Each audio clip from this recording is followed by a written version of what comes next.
CEOs are seen as the least credible spokespeople in Hong Kong. What will it take for CEOs to regain their standing in the community? Well, I think two ways to look at that. First of all, why the low credibility?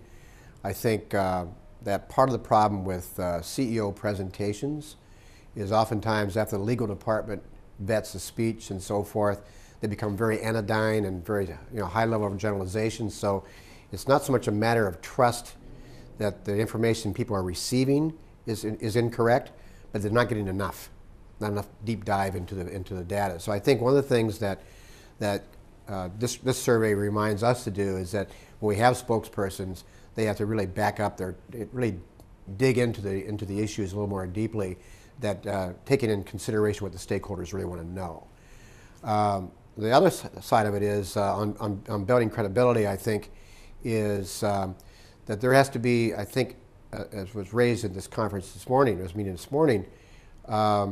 really a more aggressive stance by business as a proactive player in the whole environment, not just business focused, but the CSR dimension, looking at stakeholders across the spectrum that their business may come in contact with directly, but also how that business affects the whole kind of business structure of the community.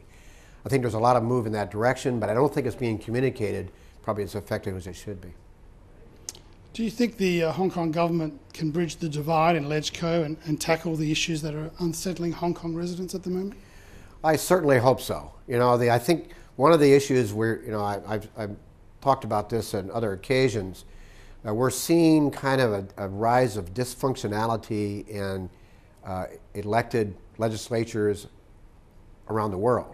I mean, look at the United States, the polarization there, in Japan, in Taiwan, in Korea, in Hong Kong.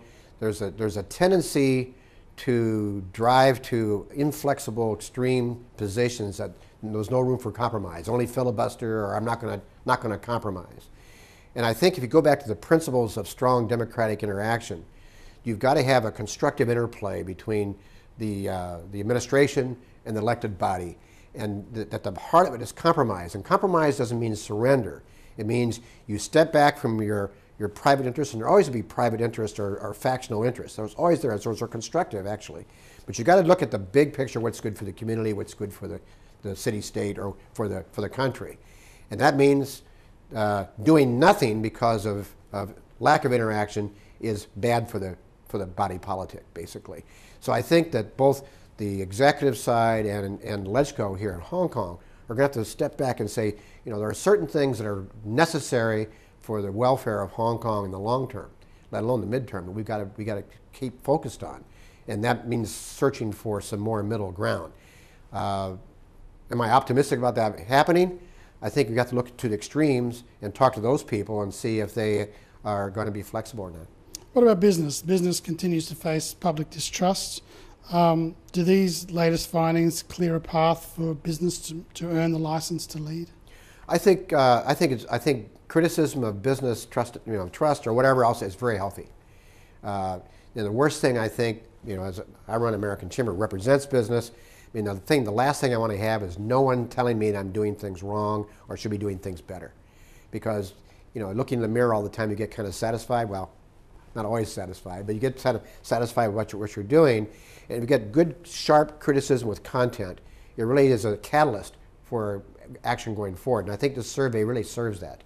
I think we're going to see a lot of self-reflection for the people who read this and say, all right, what does this really mean? How do I translate these general topics, these general survey findings into specificity for my company?